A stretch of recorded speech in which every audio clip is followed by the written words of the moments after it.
샬롬 샬롬 샬롬 샬롬. 하나님 사랑합니다. 여러분 주 안에서 사랑합니다. 오늘 창세기 4장 말씀 1절에서 15절까지 함께 합독하고 26절까지죠. 전체가 하나님이 받으시는 예배자는 어떤 분이신지 함께 이 은혜를 나누도록 합니다.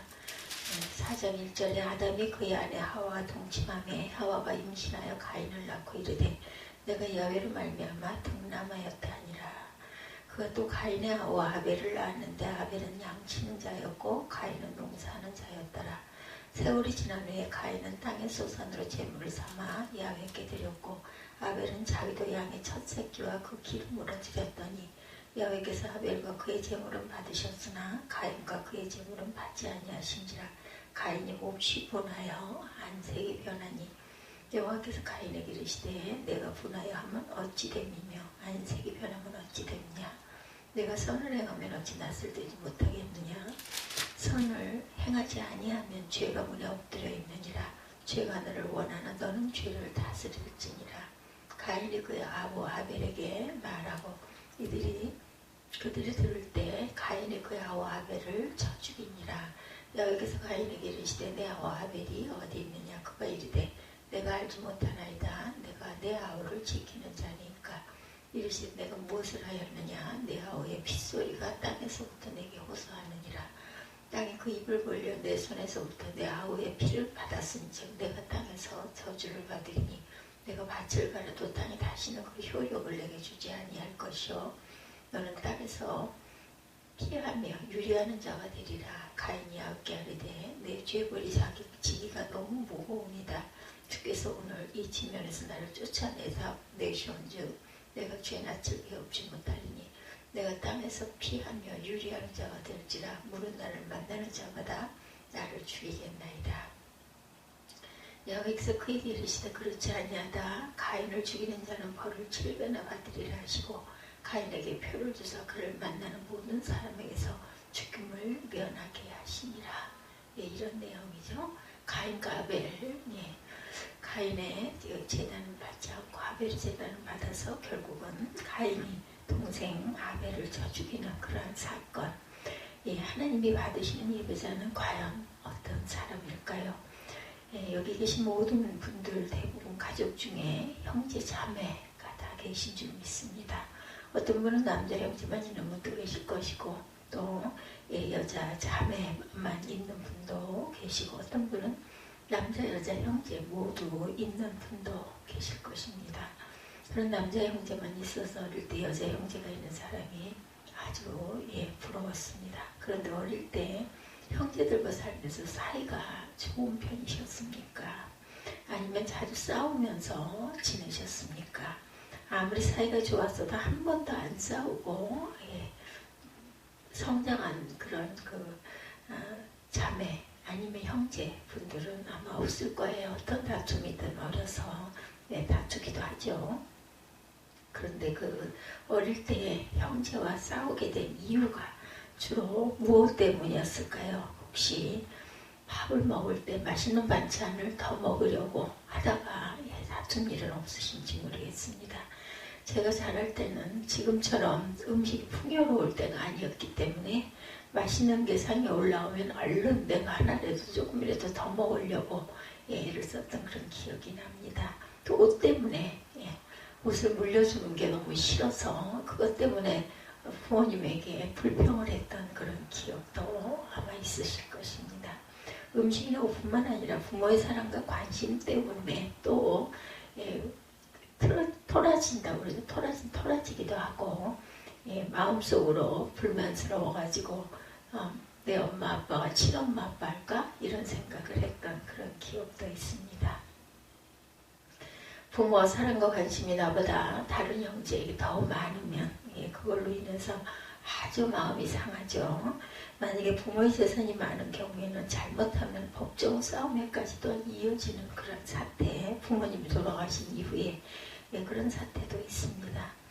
혹시라도 부모가 내게는 유산 그 상속을 조금 주고 내 형제에게는 많이 주는 그런 일은 없는지, 그걸로 인해서 불만족해서 법정에까지 가기도 하죠.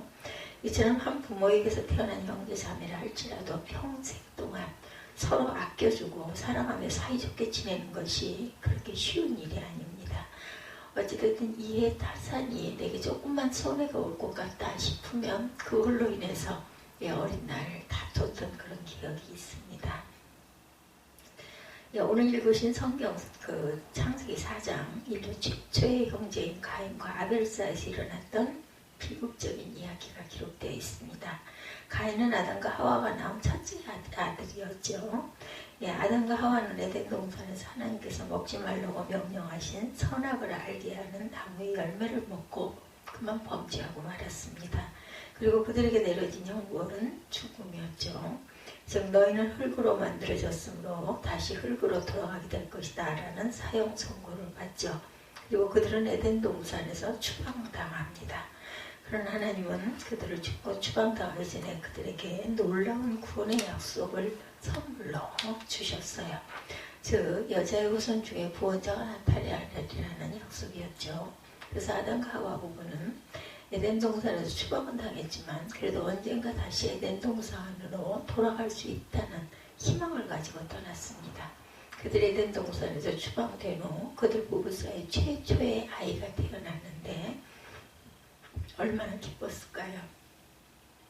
보통 첫 아이를 낳으면 이름을 할아버지나 아빠가 만들어주죠. 창세기 2장에서 3장을 보면 아담은 이름 짓는 전문가였었어요. 그는 모든 짐승들의 이름을 지어주었고 자신의 아내의 이름까지도 하와라고 지어준 장본인입니다. 오늘 말씀을 자세히 보면 인류 최초로 태어난 아기의 이름을 아담이 아닌 엄마인 하와가 만들어 주었다는 사실을 발견하게 됩니다.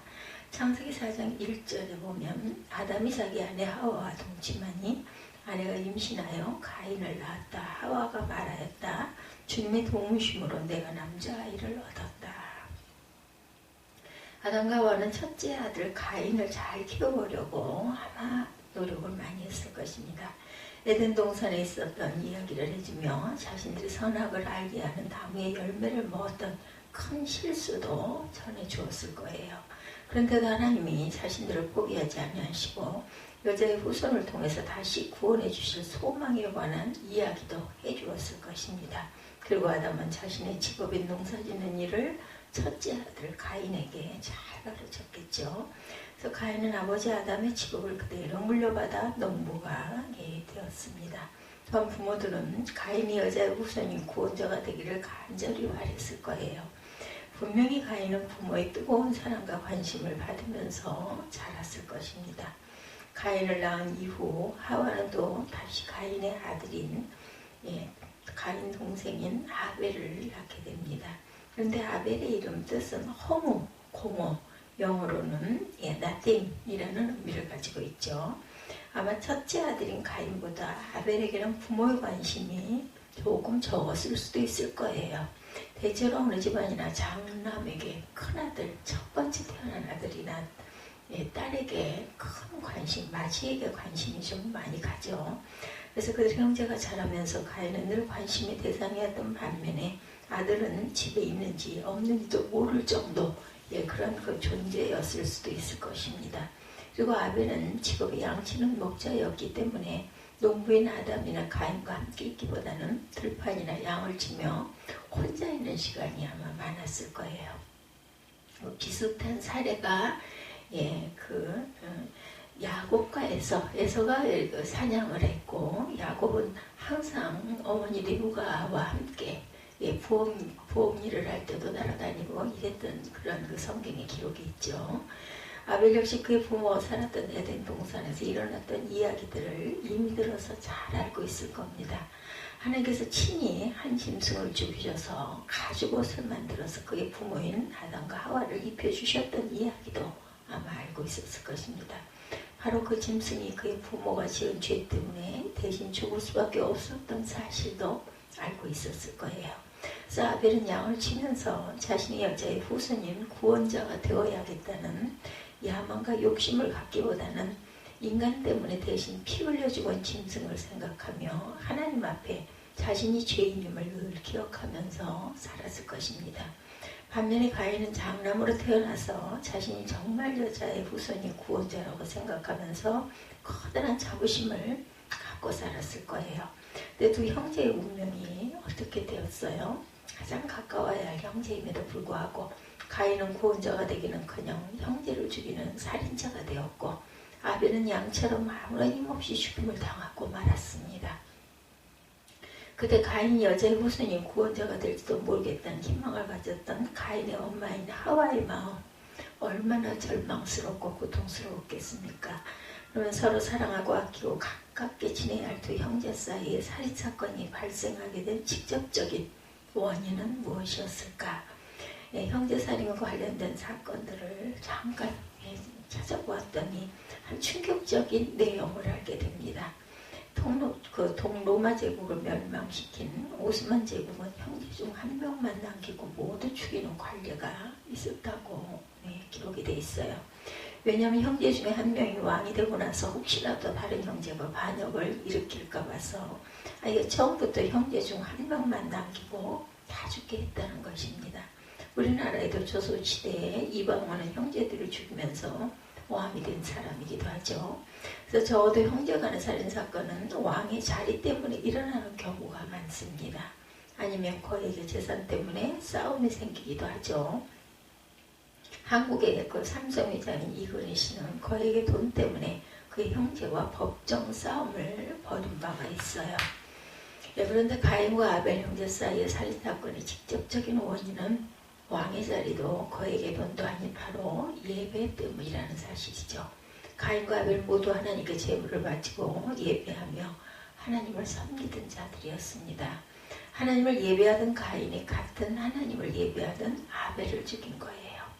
이와 비슷한 예들을 많이 발견할 수가 있는데, 예수님을 죽게 만든 사람이 누구예요? 그들은 하나님을 가장 잘 믿는다고 자부심을 갖고 있던 유대인들이었죠. 유대인들은 안식일에 하나님을 예배하고 수많은 종류의 제사 제물을 풍성하게 바치던 그런 사람들이었어요. 교회 역사에서 죽임을 당한 순교자들이 많았지만 믿지 않는 사람들이 아닌 교회 안에 믿음을 가졌다고 주장하는 사람들에 의해서 죽임을 당한 사람들이 얼마나 많았는지 모릅니다. 그래서 가장 거룩하고 신성한 예배 현장이 피를 흘리는 싸움터가 될 수도 있다는 것이죠. 그래서 사도들이 교회에 보낸 편지에 보면 서로 화목하라, 서로 하나 되라, 서로 사랑하라는 말씀이 많이 나옵니다. 그런 명령이 교회 바깥에 믿지 않는 사람들에게 하신 말씀이 아니고 교회 안에 같은 하나님을 믿고 예배하는 사람들에게 명령하신 말씀이죠. 그래서 가인과 아벨의 살인사건은 옛날 이야기가 아니고 오늘을 살아가는 우리들의 이야기이죠. 우리는 매주 이렇게 한자리에 모여서 하나님의 은혜를 감사하며 예배합니다. 근데 여러분은 예배를 다 드리시고 나면 여러분의 마음은 어떠십니까? 평안하십니까? 아니면 불안하십니까? 오늘 본문 말씀에 보면 가인은 하나님께 예배를 드리고 난 이후에 너무나 기분이 나쁘고서 화가 나서 어쩔 줄은 모르는 모습이 기록되어 있습니다. 첫 번째는 자신이 바친 제물을 하나님이 받지 않으셨기 때문에 기분이 나쁘고 불만스럽고, 두 번째는 자신의 제물을 받지 않으신 하나님이 동생의 제물을 받으셨다라는 그 사실 때문에 더욱더 기분이 나쁘고 화가 나 있어요. 즉 가인은 예배를 드리다가 불만과 시기실과 분노의 마음에 사로잡히게 되죠. 하나님은 왜 가인의 제물을 받지 않으셨어요? 다른 말로 하면 왜 하나님은 가인의 제물을 인정하지 않으신 것일까? 가인의 불평에 하나님이 어떻게 대답하셨는지 4장 7절을 봅니다. 내가 올바른 일을 하였다면 어찌하여 얼굴빛이 달라지느냐? 내가 올바르지 못한 일을 하였으니 죄가 너의 문에 도사리고 앉아 너를 지배하려고 한다. 너는 그 죄를 잘 다스려야 한다. 이렇게 해석이 되어 있어요. 하나님은 가인에게 잘못된 제물을 바쳤기 때문이라고 대답하지 않으셨습니다. 내가 아벨처럼 양을 제물로 바쳤어야 하는데 왜 곡식을 제물로 바쳤느냐라고 책망하지도 않으셨습니다. 하나님은 가인의 제물을 바치기 이전에 그의 삶의 태도와 자세를 지적하셨어요. 4장 7절 다시 한번 봅니다. 내가 선을 행하면 어찌 낯을 들지 못하겠느냐. 선을 행하지 아니하면 죄가 문에 엎드려 있느니라. 죄가 너를 원하나 너는 죄를 다스릴지니라. 가인이 그의 아우 아벨에게 말하고 그들이 들에 있을 때 가인이 그의 아벨을 쳐죽였다 이렇게 나와있죠. 5절에 가인과 그의 제물을 받지 아니하신지라. 가인이 몹시 분하여 안색이 변하니 아벨께서 가인에게 이르시되 내가 분하여 하면 어찌 됨이며 안색이 변하면 어찌 됨이냐. 내가 선을 행하면 어찌 낯을 들지 못하겠느냐. 선을 행하지 아니하면 죄가 문에 엎드려졌느니라. 죄가 너를 원하나 너는 죄를 다스릴지니라. 이렇게 말씀하고 있어요. 가인의 불평에 하나님이 내가 올바른 일을 했다면 어찌 얼굴빛이 달라지겠느냐. 내가 올바르지 못한 일을 했으니 죄가 너의 문에 도사리고 앉아서 너를 지배하려고 한다. 너는 그 죄를 잘 다스려야 한다. 하나님은 가인에게 잘못된 제물을 바쳤기 때문이라고 말씀하지 않으셨죠. 내가 아벨처럼 양을 제물로 바쳤어야 하는데 왜 곡물을 바쳤느냐라고도 하시지 않으셨습니다. 하나님은 가인의 제물을 바치기 이전에 그의 삶의 태도와 자세를 지적하셨죠. 가인의 어릴 적 삶을 잠깐 언급했지만 가인은 그의 부모의 사랑을 독차지하면서 자랐을 것입니다. 어쩌면 자신이 여자의 후손으로 모든 사람의 구원자가 될 것이라는 말을 들었을 것이고 정말 왕자처럼 자랐을 것입니다. 그리고 그 마음의 자부심이 지나쳐서 교만함이 그의 몸속에 자리 잡기 시작했겠죠. 그런 누구에게도 거절당한 경험이 없었을지도 모릅니다. 즉 하나님은 그가 드린 제물의 종류 때문에 그의 제물을 거절하신 것이 아니라 점점 죄의 지배를 받아가는 그의 삶의 모습 때문에 그의 제물을 받지 않으신 것이죠. 반면에 아벨의 경우에는 그가 양을 제물로 바쳤기 때문에 하나님의 그의 제물을 받으신 것이 아니었다는 거죠. 아벨은 양을 기르면서 죄인을 위하여 짐승을 죽여 가죽 옷을 만들어주신 하나님의 은혜를 많이 묵상했을 것입니다. 그래서 그는 자신의 이름을 뜻처럼 인간은 아무것도 아니다, 나띵이라는 사실을 늘 기억하며 살았을 거죠. 그래서 아벨은 시간이 흐르면서 겸손하게 자신은 죄인에 불과하며 하나님의 은혜가 아니면 죽을 수밖에 없다는 믿음을 가지게 됩니다. 그런 믿음을 가진 아벨의 제사를 하나님이 기쁘시게 받으신 것이죠. 그래서 히브리서 11장 4절에 왜 하나님이 가인의 제물을 받지 않으시고 아벨의 제물만을 받으셨는지를 설명해 주고 있습니다.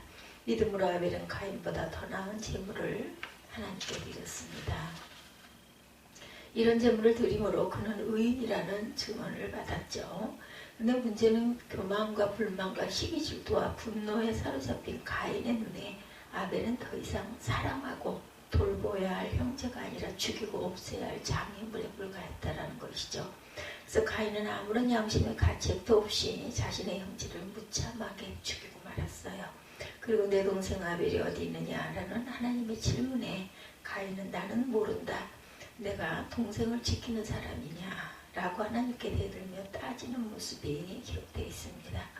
우리는 매주일 하나님을 예배하기 위해서 한자리에 모이죠.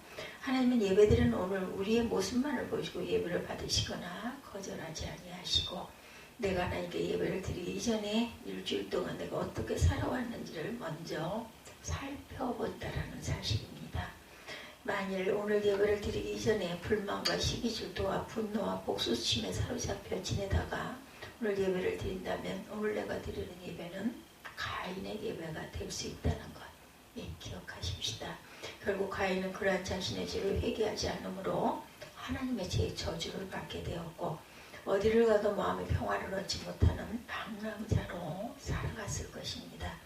오늘 드리는 예배뿐만 아니라 주일부터 토요일까지 돌아오는 토요일까지 매일매일 아벨처럼 우리의 죄를 대신해서 죽으신 어린 양 되시는 예수님의 은혜를 기억하시기 바랍니다. 그래서 불평하기보다는 감사하고 질투하기보다는 사랑하고 돌보고 분노하기보다는 참고 인내함으로 하나님이 받으시는 아벨의 예배를 드리시고 하나님의 칭찬과 인정을 받으시는 복된 삶을 살아가시길 축원합니다. 항상 하나님의 은혜, 하나님의 사랑을 귀하게 깨닫고 가시는 저와 여러분들이 되시기를 주님의 이름으로 기도합니다.